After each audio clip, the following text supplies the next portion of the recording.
Я Камалова Клара, учредитель образовательного центра Келечек Академиясы. У нас в этом здании находится детский сад и начальная частная школа.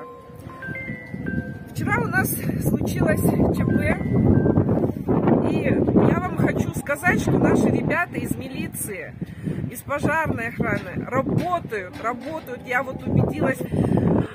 И ребята, милиционеры ехали, объезжали вот в сторону рынка и увидели этот пожар, вызвали пожарных, оперативно очень все сработали.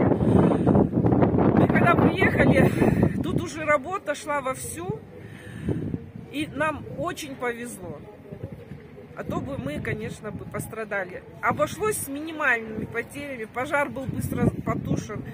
Ребята все помогали, бегали здесь. Спасибо огромное нашей доблестной милиции города Каракол. Спасибо большое.